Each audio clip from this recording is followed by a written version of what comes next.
So, today we're going to be painting.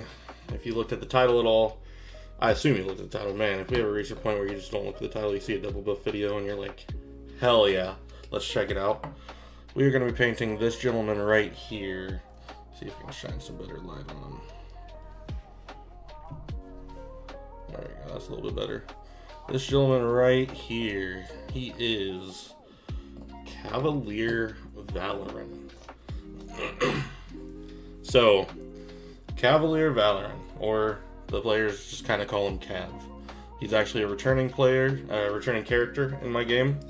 The very first campaign I did was Curse of Strahd, and in that campaign he kind of took a support role.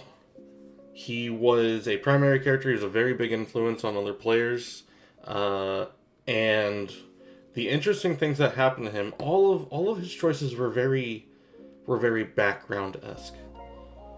But more importantly, he is the character that wanted to continue his story, and the player didn't want it to just be a background. He wanted it to take kind of center stage. So knowing that, we kind of kept the decisions that he made loose and interesting to have an idea of where this character was going to go. But you guys are here to see him be painted. What I have in mind for here, as you saw in the title, he's a Necromancer, right? And you can see he was made in HeroForge. He was made in HeroForge a long time ago. You can tell because he has one of the generic poses, and I got away from that pretty quickly. The generic poses were cool until they weren't. And no offense to anybody who wants to, just have the pose. Like, it's not bad. You see him, he's kind of looking at this flame area right here. He has a staff, he has all the equipment he needs, he has a little pouch to the side. This is all cool. This is all nice. I think, actually, give me 1 second. Let me see if I can grab my other HeroForge characters to give you an idea of, what I really want to look at. Here are some of the characters that I've created in HeroForge before, to give you an idea. Don't mind his eyes. His eyes are... I pointed them out now, so they're there. This one, unfortunately, the pose is kind of stuck. The player wanted the pose on this rock, kind of this leadership role, so we created him pointing his arm out like he's trying to direct. It's hard to get a miniature that has a finger instead of the whole hand, so that's kind of what we had to roll with here. If it was just a finger, it'd easily break off. You'll see this guy actually took some damage during our game. You can see a little bit of his hammer, but he was supposed to be holding a whole hammer through that area. Another one here, you have him kind of looking up. He's a gnome gnome wizard. He unfortunately also saw the wear and tear battle. You can see where we kind of glued his feet back together. But he was supposed to be this more like a battle wizard. He used Shadow Blade a lot, so he was always in the midst of the fight. So I wanted to hold him kind of holding his wand like a sword. And he has the shield holding upward like he's looking up directly at his enemy.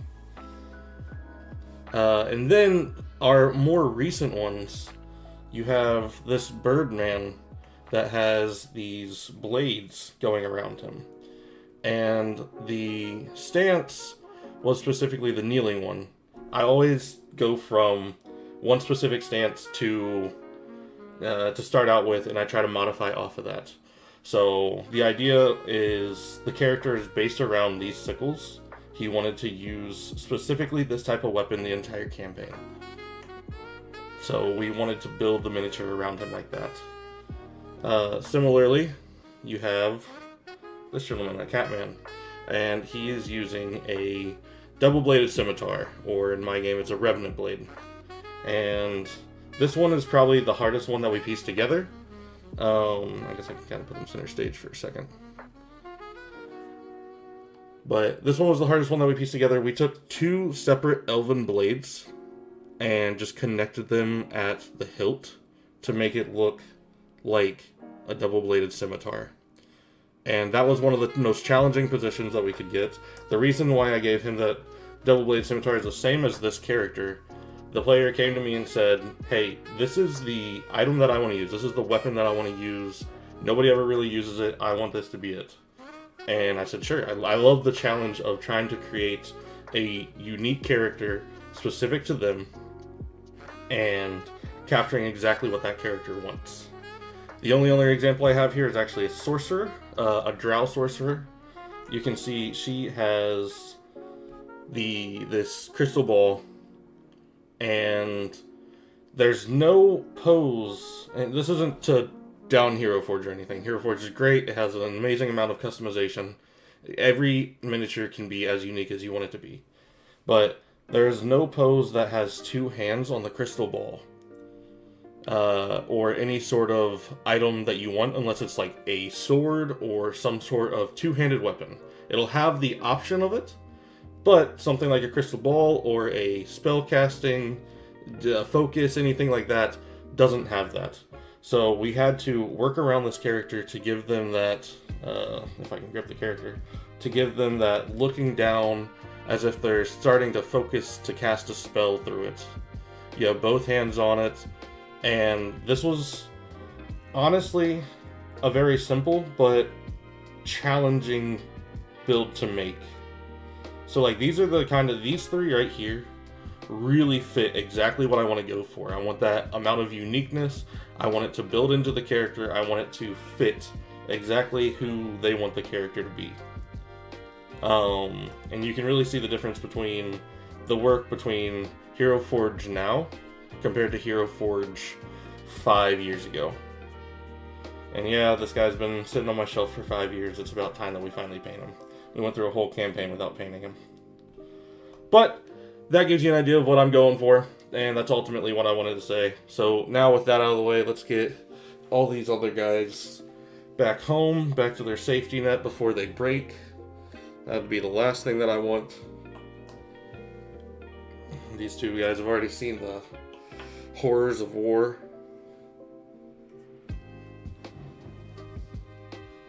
Alright, so let's talk our color palette here. You can kind of see in the background I have quite a few colors to place.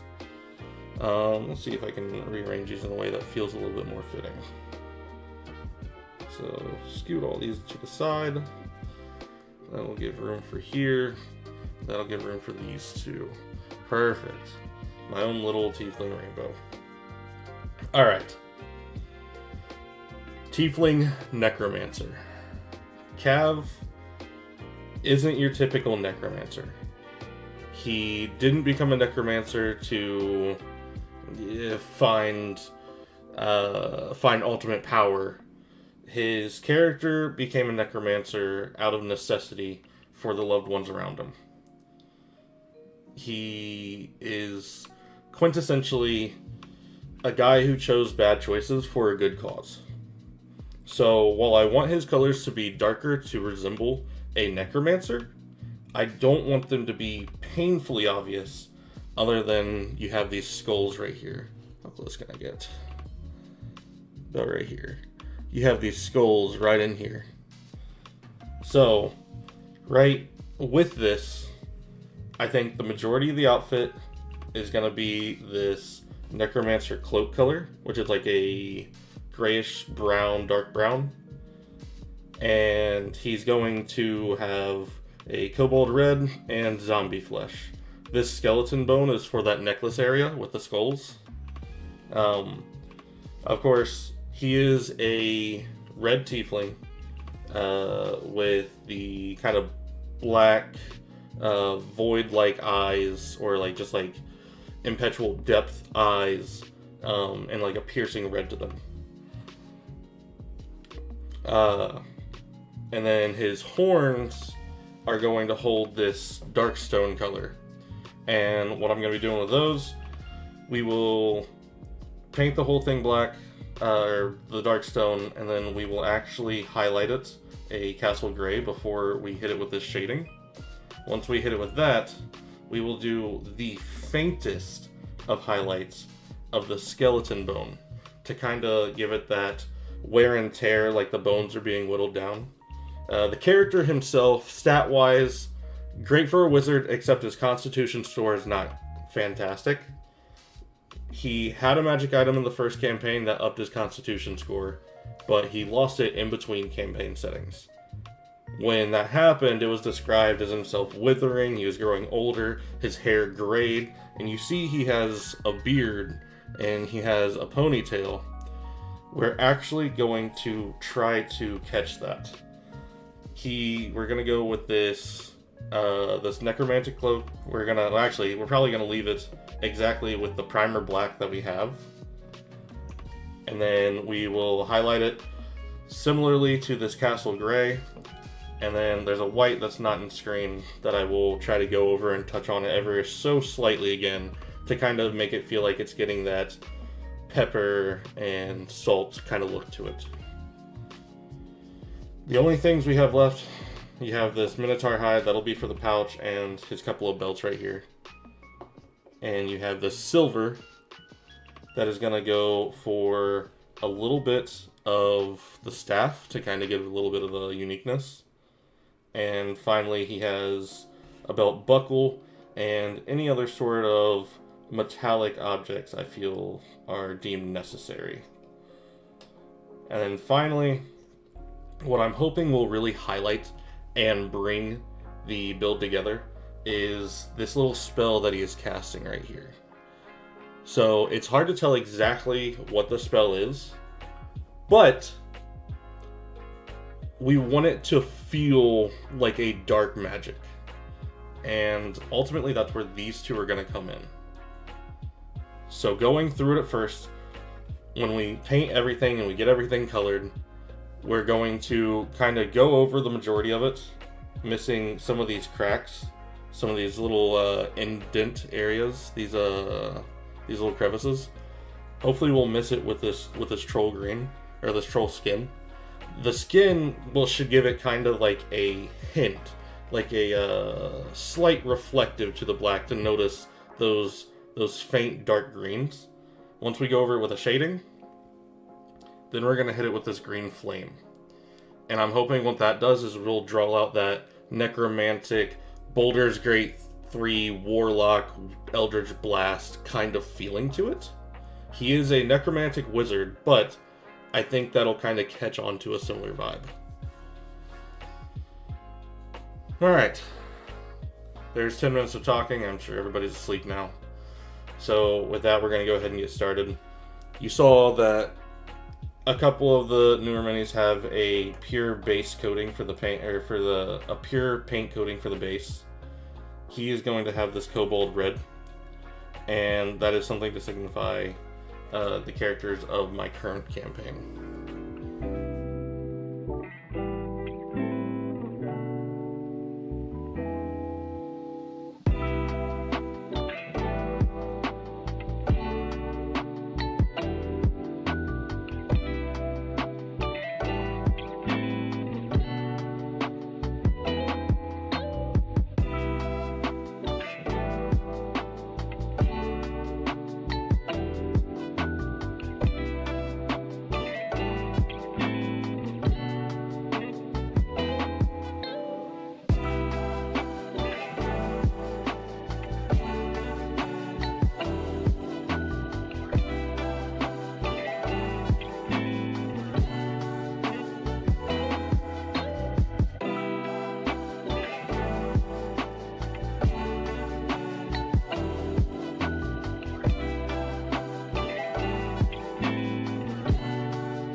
we're about to get to the probably the most annoying part of this miniature to start off with. I guess I'm glad we're going to get it out of the way, but this miniature was one of the first prints we ever did, and it was printed base connected to miniature. And at the time, I didn't realize how much of a pain in the butt that was going to be. You see, like, there's no easy way to get under the outfit. There's no easy way to do that. Luckily, it's hard to see it just to begin with. You can see it a little bit if you angle it correctly. So really what we got to do here is we just got to try our darndest to get all the paint that we can where we want it. But what we're going to do is we're actually going to start painting the skin tone, and then we're going to go into the hooves, and we just have to be very careful with the hooves so that we don't get it on the base itself, so that base stays that one just monotone color.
You can see I was really struggling here, and still, to an extent, I am.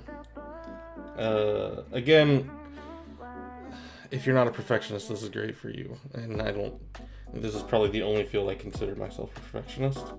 I don't know, maybe my friends will disagree, but you can see how much of a struggle that was to try to get these spots painted. Now, the hooves might be a little bit better. We just got to be careful with them, because if I can get good lighting on it, you can see where it meshes with the base.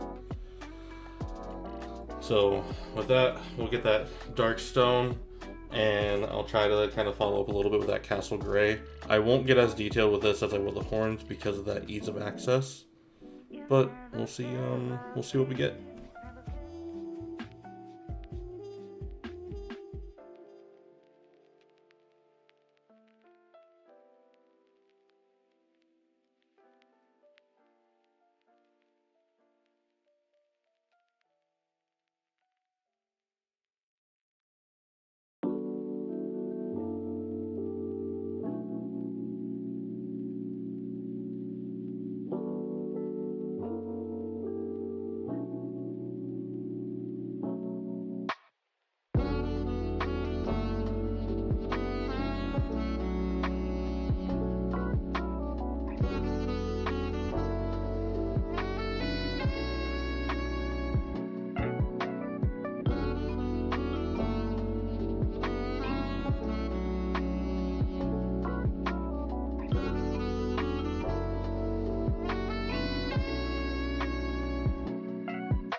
So we got the majority of the primary colors that we want, right? We have this nice brown, we have the gray Necromancer cloak. We have pretty much all of his skin painted on. The tail is still drying, and yes, I did forget to paint the tail. We'll go ahead and we'll point it out, get it out of the way now. Okay? Great. Good talk. So now we're getting ready to get to the spot where all of our base coats are painted. All of our lowest layers are thrown on there. At this point, it's all detail. I'm a little bit scared about this area because that's what we're getting ready to paint next.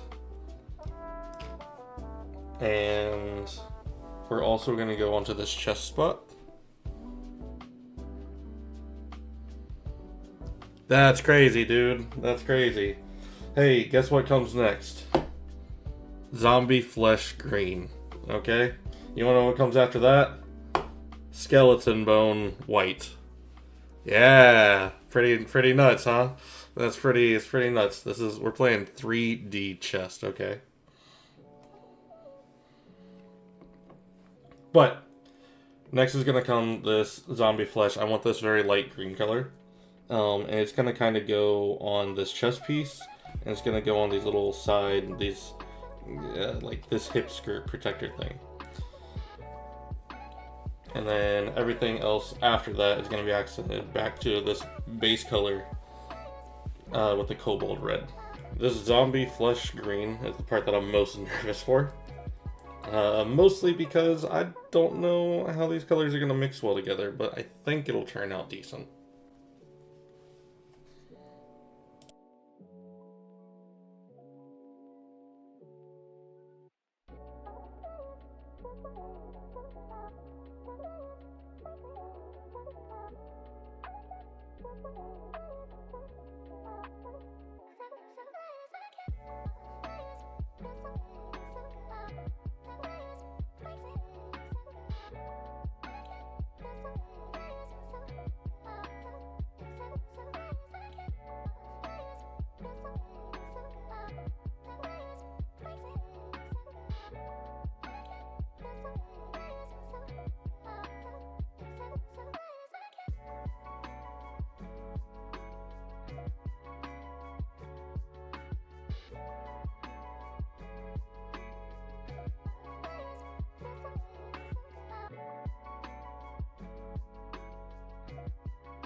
You know, I'm sitting here thinking, I'm looking at this zombie green that we chose. The idea was to double down with this Necromancer thing, but I'm not necessarily feeling the gray on the green on the red. I don't think the red is a bad choice because it kind of accents his skin tone. And it works well with the base. The green's not hateful, but I'm not the most excited about it. Let's see if we can find any other colors that might accent that dark red and the gray better. Let's see if we can try out this ethereal blue. What I'll do is I'll paint probably half of this front piece, the ethereal blue, see if I like that color better than I like the zombie flesh green.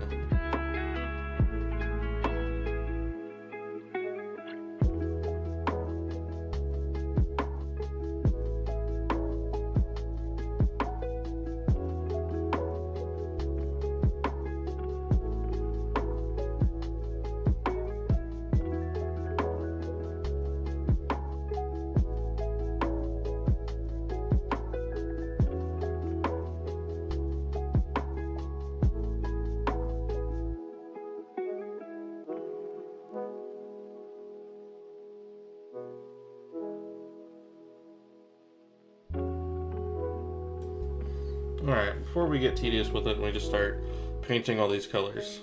Here we got, let's turn this down for a sec. We got our zombie green, we got that cobalt red in the middle, and then we have this ethereal blue. And below that is the color of the Necromancer cloak.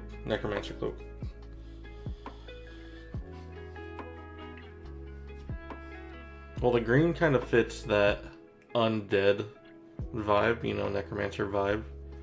I don't know necessarily if that really fits the personality of the character that we're trying to paint. I said at the beginning that he is a Necromancer. He's a good guy that's making poor choices. So he doesn't necessarily have to just give off these undead colorations. Maybe this ethereal blue, maybe this blue might be the way to go. I don't think it looks bad against the red either. I think that'll also help give a little bit of light to the character itself, because right now it's a lot of darker, deeper colors. So having that little bit of light contrast might be the right play.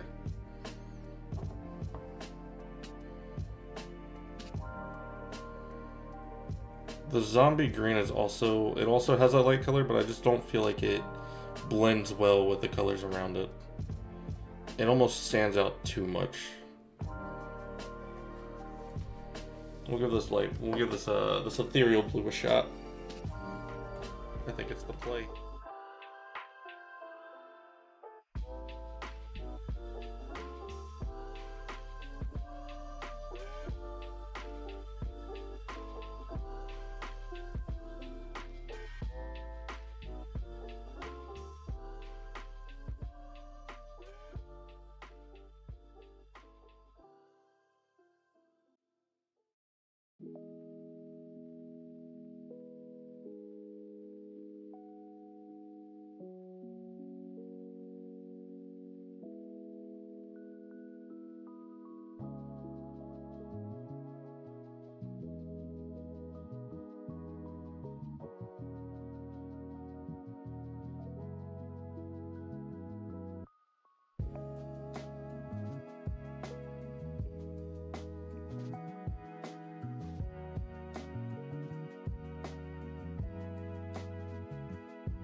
Alright, there's been a little bit of a struggle that comes with this. I'm really having trouble making up my mind about, I think...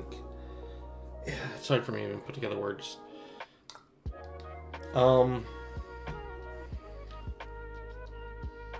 I like the blue on the dark red, on this maroon color. Where I'm getting stuck at is these side pieces, and I've hesitated to paint this one that's underneath the staff. Mostly because I can't necessarily tell how these turn out together. So I think I want to paint the same silver that I have going on.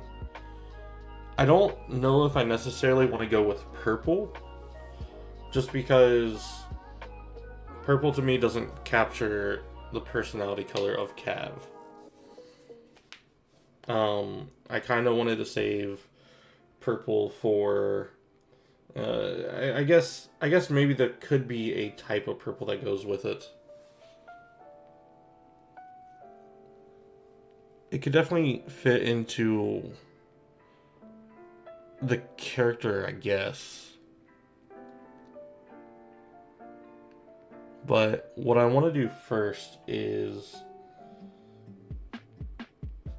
I want to paint the silver on here and just see what the red and the silver look like together. Cav is turning out to be my downfall right now.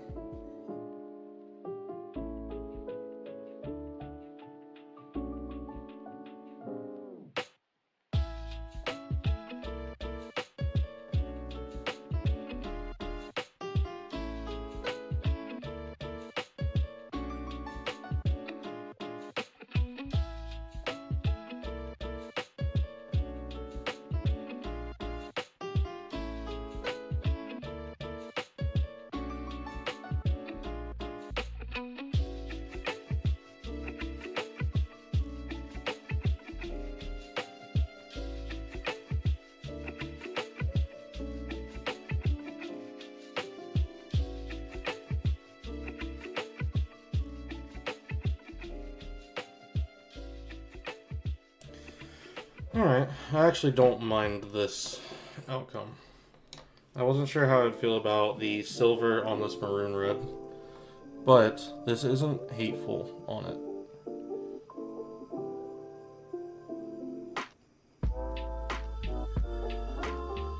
I think there will be a little bit more coloration that comes with it too, since this is going to be a very light brown.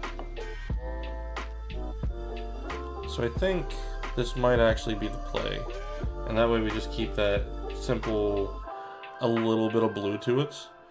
I think this will also all wash together better when I add on the shading. Let's see how this turns out. But I think I'm going to keep these color schemes.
Alright, I think these pauldron, or not pauldrons, whatever these hip pieces are, I think they turned out good.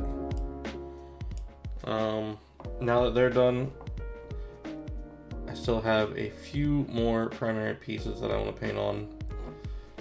We still have this hair to do, we have the horns, I have this little edging left.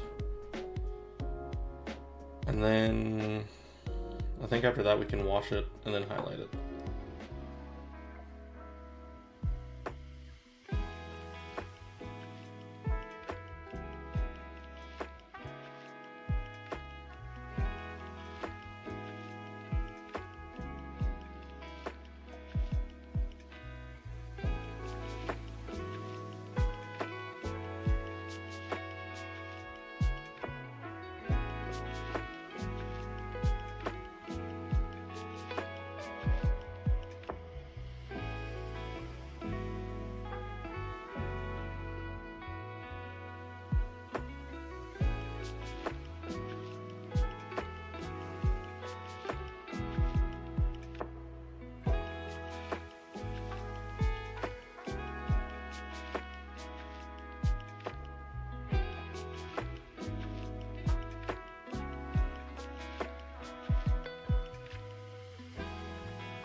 Alright, so my original thought with this troll green color, I was going to kind of highlight this with one of the smaller brushes. Kind of go through a lot of the fumes that are coming up. But I think actually what I'm going to be doing is dry brushing it with this guy. So, for those of you, turn my light off. For those of you who don't know what dry brushing is, you basically dab your paintbrush in paint and then wipe off almost all of it. And then that little bit remaining is going to start to coat these top edges of the area that you want it to be applied to. This technique is exactly what made all these snakes that I've painted before pop. It's a really good technique with like scales and things like that.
Alright, so we reached a spot where I could just be done with it. I could say, this is all I want to do. That, you know, everything is painted, everything looks decent, everything looks solid. You know, there's no obvious spots that are untouched. But this is one of the PC characters. So this is a miniature that we're going to see a lot of. So what we're going to do now is we're going to throw two different styles of washes on it. We're going to have a brown wash. Scott, this is for you, because you asked. We're going to throw this brown wash on any of these red spots. And then there is a black wash. It's like a shadow wash that's going to go on just about everything else. After that, we got highlights, and then we will coat it with varnish and call it a day.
So, washes typically take a little bit longer to dry.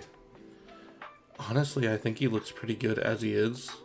I know I said there's going to be some highlights, and there are. I'm just trying to figure out exactly where they're going to be. His horns are going to get touched up some.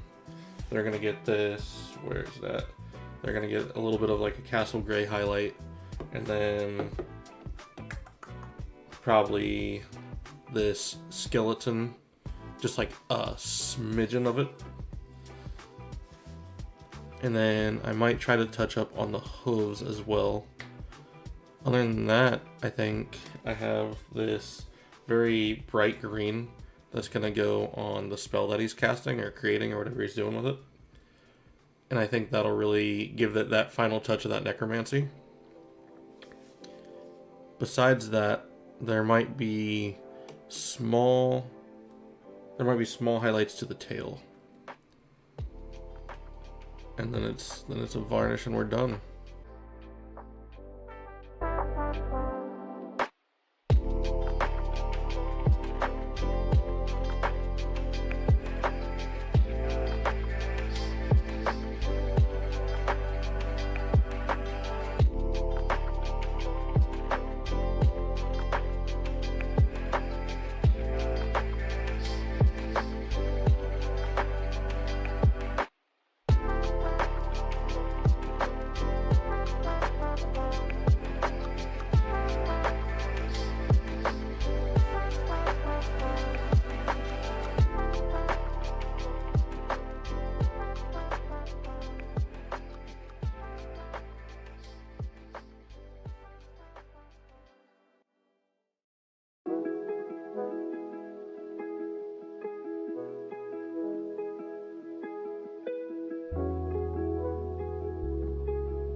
This is what we got. Here he is. Cavalier Valoran.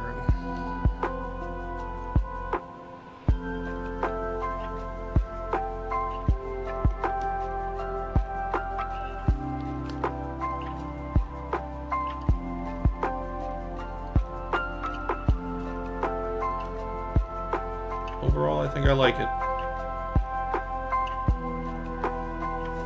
I like the maroon red highlighting with or complementing with the Tiefling red skin. I think the shading went in well. It has this dirty look to it, which is good because he's been being tortured for so long, so shouldn't look the brightest right off the rip, right? I think the spell actually came out really good. It wasn't exactly what I planned it to be, but it actually looks really nice. It almost looks like he's doing like some sort of poison spray or something along those lines. The silver complements the maroon really well too.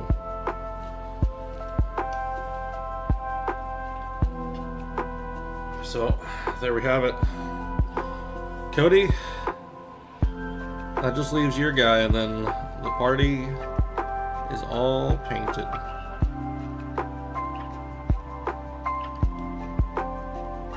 So, we'll go ahead and end it here. Thanks for taking the time to watch. I hope you guys enjoyed. I hope there was something that you found interesting in all this.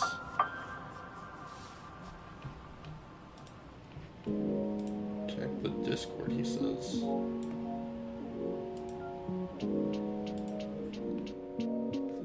Interesting.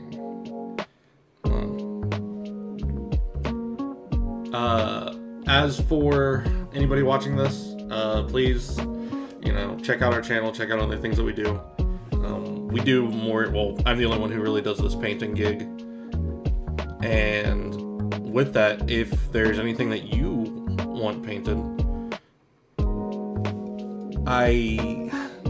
guys, I'm trying to end the stream here. I want to be professional. Regardless, if there's anything that you guys want created, anything in HeroForge, please feel free to reach out to us, either through the channel, through our comments, or through our socials on the bottom left. And I hope you guys have a great day. Like, subscribe. It should be going in that rainbow color in the bottom left. And we'll see you guys next time.